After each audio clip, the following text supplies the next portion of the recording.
Um, I would have to say that the most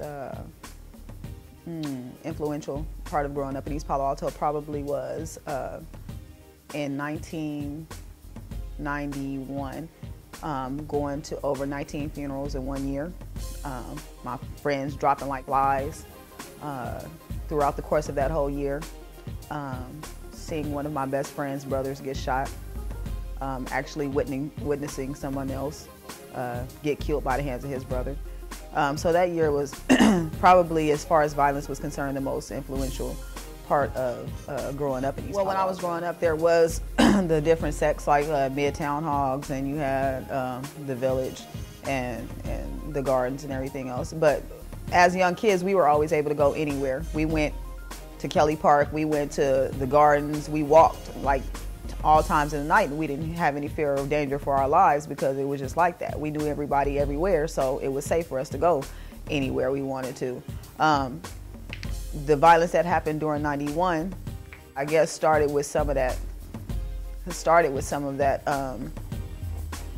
That sect tripping, as you would call it, where people from Midtown was coming to Village and shooting, and vice versa, and flooding in the Gardens and different sets. Back in the day, if you shot somebody from a particular set, they were sure to come. You could know, almost plan on 2 or 3 days later, somebody coming in that particular set and shooting up back at the set that shot them. Whether or not they knew for sure or not, that if they just got wind that it was somebody from the Ville, then they were going to come back in the Ville shooting. They didn't have to be the truth. It could have been somebody just going over there trying to start something. Now you started another whole aspect of it, people who wasn't even in it in the first place, but now you just started a whole nother rivalry now against a group of people who initially it should have been with, personally. There are few in this community and there are fewer in this world, besides Obama becoming president, that black kids have to look up to, or Latinos or whatever else. There are very few role models for them to say, I want to be like him, or I need to strive to be like him, and this is what I need to do. They don't have the examples today in order to do what they need to do. The biggest role model I had was my grandmother, a God-fearing church woman who raised me, her and my grandfather. So I got the best of two worlds. I was a girl who went camping and who went fishing and who went with grandfather and went to baseball games, and then I was in church with my grandmother on Sundays and Monday through Friday and every other thing else in church. So I think they grounded me spiritually and socially to be able to adapt to any situation I was given to. I was also in Little League in East Palo Alto, so different coaches who I could see really cared and who really went out and got kids to come out and play baseball. Christina and Heather were very influential in my life. Even though they were young, they showed us something different and took us to places that we hadn't been to, some of us hadn't been to. So it was just having those type of mentors and role models that kept me grounded and kept me going into the right direction. I went to St. Francis High School in Mountain View. It was just two different worlds. Me and a lot of my friends were in two different worlds because a lot of my friends were just people that I knew growing up, because I didn't go to elementary school with them or middle school with them either. I went to St. Elizabeth Seton in Palo Alto. So I was basically living two worlds. During this day, I was in Palo Alto most of the time if I played sports up until the evening, and then came to East Palo Alto and, seeing them on the weekends or whenever I had time when I wasn't in church. Well, I think I dared to be different. Actually, I just think that when everybody else said yes to drugs or alcohol, I didn't down them or say I couldn't be your friend. I just, chose not to do it, and they respected me for that, for my decision. So I think it was just me daring to be different, and say no, and being okay with it, and my friends also supporting me in that. And like I said, my grandparents, the fear of my grandparents and what they might do if they found out that I did anything that I wasn't supposed to be doing. And so instead of finding out what they would do, I just wouldn't do it. And I think that I learned a lot from watching other people's mistakes. And so I'm not one of the people that have to go through something to learn. I can watch somebody else make the mistake. And then I think basically what I did was I did the opposite of what my mother did, and I was in my children's lives, whereas my mother hasn't been in my life, or in and out, I should say. So I think that one thing I did is I committed when I had my first daughter to always be in their lives and be there for them when they needed me. And just to give them a good foundation.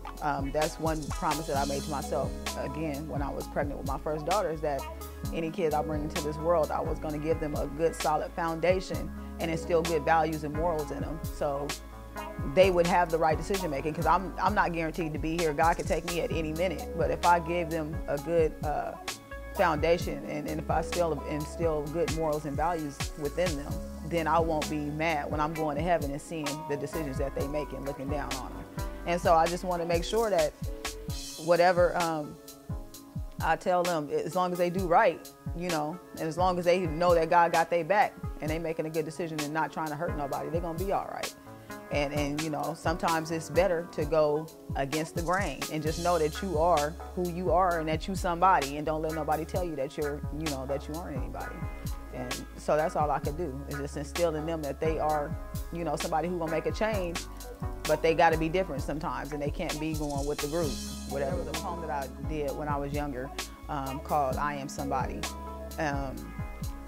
And I can't remember the whole thing, but I just remember that when my daughter was younger, before she went to school every day, I would tell her to get in front of the mirror, and I would say, I am, and then she said, I am somebody. And so I said, we said it 3 times, and we got louder every time. And I said, okay, now we're gonna go to school and have a good day. But I think that was just reassuring her that, you know, whoever or whatever she came or encountered that day, and if whoever tried to break her down or whatever else, she already knew, you know, deep down, and we had already said it to her, and she had it in her psyche that she was somebody and that no one could tell her different. So that was what it was. I am somebody. And so she knew that. I think another thing that the reason why my kids are, because I also told myself I would always expose them to as many things as I can.